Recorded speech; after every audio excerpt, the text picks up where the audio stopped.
हम लोग पढ़ते हैं। देखिए, जो आपका एनसीएफ 2022 है, इसको 4 भागों में बांटा गया है। एनसीएफ को 4 भागों में बांटा है, और 4 भाग कौन कौन से, 4 पार्ट कौन कौन से, एक एक करके नजर डाल लेते हैं 4 भागों के अंदर। ठीक है, एफएलएन के ऊपर आऊंगा भाई, एफएलएन भी आएगा आपका, एफएलएन के ऊपर आऊंगा एक एक करके। ठीक है जी। अब वीडियो को शेयर कर दो आप लोग, आज बच्चे उतने नहीं है जितने होने चाहिए, वीडियो को शेयर कर दो, क्योंकि आज एकदम क्लास डल गई, वरना सारी मैराथन तो मैं कराई चुका हूं। देखिए, जो 4 भाग है, 4 पार्ट है, उनके ऊपर एक एक करके नजर डाल लेते हैं। जो 4 एनसीएफ देखने को मिलेंगे, पहला एनसीएफ देखने को मिलेगा आपका ईसीसी के ऊपर। ठीक है, ईसीसी के ऊपर early child care and education के ऊपर, यानी जो बच्चे के शुरुआती जो साल है उसमें बच्चों को कैसे केयर करी जाए उसकी, और कैसे उसको एजुकेशन दी जाए। तो उसका जो एक ड्राफ्ट बनेगा वो पूरा नेशनल लेवल के ऊपर बनेगा। कैसा? एक नेशनल लेवल के ऊपर बनेगा, जहां पर सभी बच्चों का एक जैसा ड्राफ्ट तैयार किया जाएगा, एक जैसा उनका करिकुलम सेट किया जाएगा। ठीक है, तो ये आपका शुरुआती साल के ऊपर, शुरुआती वर्षों के ऊपर जो अर्ली चाइल्डहुड पर बनेगा, उनकी केयर से संबंधित, उनकी एजुकेशन से संबंधित जो एनसीएफ बनेगा वो सभी बच्चों का एक समान बनेगा। एक आपका पहला एनसीएफ हो गया। दूसरा एनसीएफ बनेगा आपका स्कूल लेवल पर बनेगा। स्कूल लेवल पर बनेगा एनसीएफ आपका बनेगा एक एक वन नेशन और वन एनसीएफ के नाम से बनेगा। अब जैसे कुछ बच्चे दिल्ली के, कुछ यूपी के, कुछ हरियाणा के, कुछ बिहार के, अलग अलग स्टेट के बच्चे होते हैं, तो हर स्टेट का करिकुलम भी अलग अलग होता है, तो हर स्टेट का एजुकेशन सिस्टम अलग अलग होता है। लेकिन अब क्या हो जाएगा, हर पूरे ऑल ओवर इंडिया का एक करिकुलम होगा और एक ही एजुकेशन सिस्टम होगा। तो वन नेशन और वन करिकुलम अब आपको देखने को मिलेगा। तो ये क्या हो जाएगा, जो एनसीएफ होगा वो हर स्कूल का, हर एजुकेशन सिस्टम का एक एनसीएफ देखने को मिलेगा। तो दूसरा एनसीएफ होगा आपके स्कूल एजुकेशन सिस्टम के लिए देखने को मिलेगा। तीसरा एनसीएफ आपको देखने को मिलेगा टीचर के लिए, यानी आप लोगों के लिए, भावी शिक्षकों के लिए। यार आप लोग तो इससे आगे निकल गए। ठीक है, जो आने वाले टीचर है, जो टीचर लोग अपना कोर्स करते हैं, टीचिंग ट्रेनिंग कोर्स करता है, कोई बीएड करता है, डीएलएड करता है, XYZ कोई भी कोर्स करता है, तो वो जो भी अपना कोर्स करते हैं, ट्रेनिंग करते हैं, तो उनके लिए एक जैसा एनसीएफ बनेगा। सभी को एक जैसा कोर्स कराया जाएगा, एक जैसा पेरीमीटर उनके लिए बनाया जाएगा, जिसको पार करके वो अपने टीचिंग ट्रेनिंग कोर्स करके उनके लिए जॉब निकलेगी, और जिसको क्वालिफाई करके वो लोग अपना टीचर बनेंगे। अब अलग अलग पैमाना उन लोगों के लिए नहीं बनेगा। ठीक है, ये उनके लिए एक जैसा एनसीएफ बनाया जाएगा। एक एनसीएफ बनेगा अडल्ट एजुकेशन के लिए। ठीक है, ये प्रौढ़ है भाई, ये प्रौढ़ नहीं है, प्रौढ़ है ये, यानी प्रौढ़ शिक्षा के लिए। जो बच्चे कॉलेज लेवल पर पढ़ रहे हैं, जो लोग कॉलेज लेवल पर पढ़ते हैं, उनके लिए, सभी के लिए एक जैसा एनसीएफ बनेगा। तो 4 एनसीएफ अब आपको देखने को मिलेंगे। एक आपका ईसीसी लेवल पर देखने को मिलेगा, एक स्कूल लेवल पर देखने को मिलेगा, एक आपका टीचर एजुकेशन पर देखने को मिलेगा, एक आपका अडल्ट एजुकेशन पर देखने को मिलेगा। 4 एनसीएफ देखने को मिलेंगे, और ये इसको एनसीएफ 2022 को 4 लेवल पर अलग अलग भागों में बांटा गया है। यहां तक आप लोग समझे? आगे देखते हैं, इसके बारे में थोड़ा सा और जानकारी प्राप्त करते हैं एनसीएफ 2022 के बारे में, जो फाउंडेशनल स्टेज पर आपको दिया हुआ है। जो फाउंडेशनल स्टेज पर आपको एनसीएफ दिया हुआ है, इसमें कह दिया कि जो बच्चों को औपचारिक शिक्षा मिलती है। देखिए, अब बच्चा पहले स्कूल के अंदर कब जाता था? पहले 5 साल में जाता था, बट आपकी स्कूल जाने की 6 साल होगी, यानी 6 साल का बच्चा फर्स्ट क्लास के अंदर स्कूल में जाता है, यानी लेटर चाइल्डहुड के अंदर बच्चा अपने स्कूल में जाना शुरू करता है, इसलिए उसको स्कूल एज भी कहा जाता है। तो ये सब बातें मैंने आपको डेवलपमेंट वाले चैप्टर के अंदर बता चुका हूं।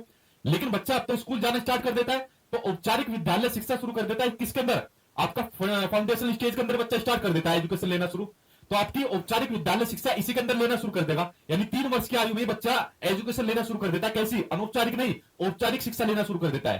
ठीक है, तो यह पहला पॉइंट इसके अंदर हो गया। दूसरी बात, इसमें जो बच्चों को शिक्षा मिलती है, कैसी मिलती है? फ्री मिलती है। कैसी मिलती है? फ्री मिलती है, पहुंचने योग्य मिलती है, एक्सेसिबल मिलती है। आप लोग अपने चारों तरफ देख लो, आंगनवाड़ी सेंटर खुले आपको मिल जाएंगे। अभी देखो, केंद्रीय विद्यालय के अंदर बाल वाटिका आपको देखने को मिल गई, और धीरे धीरे करके और बहुत सारे स्कूल आपको देखने को मिल जाएंगे। तो ये पहुंच धीरे धीरे करके बढ़ती जा रही है, बाल वाटिका के नाम से, या आंगनवाड़ी सेंटर जो धीरे धीरे खुलती जा रही है। तो आपके क्या है, एनसीएफ 2022 के जो फंडामेंटल स्टेज का कुछ आपके की पॉइंट है। अब ये किस पर फोकस करता है? जो फंडामेंटल स्टेज पर आपका एनसीएफ 2022 है, ये किस पर फोकस करता है? ये बच्चों के सर्वांगीण विकास पर फोकस करता है, यानी कि बच्चे के ऑलराउंड डेवलपमेंट पर फोकस करता है, जिसमें बच्चे का फिजिकल डेवलपमेंट हो सके, जिसमें बच्चे का शारीरिक विकास हो सके, जिसमें बच्चे का मानसिक विकास हो सके, जिसमें बच्चे का संवेगात्मक और सामाजिक विकास हो सके, जिसमें बच्चे का नैतिक विकास हो सके, यानी बच्चे के ऑलराउंड डेवलपमेंट के ऊपर फोकस करता है कौन? आपका एनसीएफ 2022, कि बच्चे का हमें सर्वांगीण विकास करना है, बच्चे का ऑलराउंड डेवलपमेंट करना है। इस बात को आपका एनसीएफ 2022 कहता है। ठीक है, ये बात आप लोग समझ गए? ठीक है कोई बात नहीं, लाइक मत करो, कोई बात नहीं, वीडियो आप लोग देखते रहो। तो ये किस बात पर फोकस करता है आप लोग समझ गए? आगे बात करते हैं एनसीएफ 2022। देखिए क्या कहता है एनसीएफ 2022, ये ईसीसी पर जोर देता है, ये बात मैंने आपको बता दी। एनसीएफ 2022 जो फंडामेंटल स्टेज है, फंडामेंटल स्टेज के अंदर देखिए बच्चा क्या काम करेगा। एक तो आपका 3 साल तो बाल वाटिका के अंदर रहेगा, और फर्स्ट और सेकंड इसको क्लास के अंदर रहेगा। इसके अंदर टेक्स्ट बुक के अंदर बिल्कुल भी जोर नहीं दिया कि बच्चों को किताबों पर फोकस नहीं किया जाएगा। किस पर फोकस किया जाएगा? बच्चों को ज्यादा ज्यादा खेलने कूदने पर, एक्टिविटीज के माध्यम से पार्टिसिपेट करने पर जोर दिया जाएगा। कि बच्चों से कहा जाएगा बेटा जितना तुम्हें खेल कूद के माध्यम से चीजें सीखनी है, जितना तुम्हें एक्टिविटीज करनी है, उतना तुम करो। टेक्स्ट बुक का कोई भी रोल नहीं है, यानी कि पाठ्य पुस्तकों का कोई भी रोल देखने को नहीं मिलेगा फंडामेंटल स्टेज के अंदर। तो बच्चों को कहा जाएगा ये टीचर्स की रिस्पॉन्सिबिलिटीज होगी, हालांकि हम लोग करते नहीं है। जैसे अपने बच्चों को कहीं भेजते हैं, आसपास में आपने देखा होगा, तब भी कुछ ना कुछ किताब भेज देते हैं कि ले बेटा पढ़ ले तू जाके। तो यहां पर इसी स्टेज के अंदर कहा गया है, और टीचर्स को ट्रेनिंग मिलेगी, जो टीचर जिसके लिए ट्रेन किए जाएंगे उसका बकायदा उनका सर्टिफिकेट होगा, उनकी ट्रेनिंग होगी, ठीक है। उनको ये निर्देश दिए जाएंगे कि आपको कोई भी बच्चों को किताब के लिए फोकस नहीं करना है, किताब के निर्देश नहीं देने, जितना हो सके किस पर फोकस करना है, उसको केवल खेल पर फोकस करना है, खेल पर फोकस करना है कि बच्चा खेलकूद के माध्यम से सीखे, बच्चा एक्टिविटीज के माध्यम से सीखे, पजल्स के माध्यम से सीखे, क्विज के माध्यम से सीखे। एक बच्चों को कोई वर्कशीट दे सकते हो आप, जिसमें वर्कशीट पर बच्चा अपना कुछ लिख सके, अपनी कुछ ड्राइंग वगैरह उल्टा सीधा कुछ भी, मतलब स्क्रिबलिंग का अपना यूज कर सके, अपने हाथों पैरों को चलाना सीख सके उसके ऊपर, उसके लिए एक वर्कशीट का यूज कर सकते हो आप। लेकिन टेक्स्ट बुक का यूज नहीं कर सकते फंडामेंटल स्टेज के अंदर। तो उसके लिए सबसे ज्यादा उन्होंने कहा गेम के ऊपर फोकस करने की बात कही है। किसके ऊपर? गेम के ऊपर फोकस करने की बात कही है इस स्टेज के अंदर।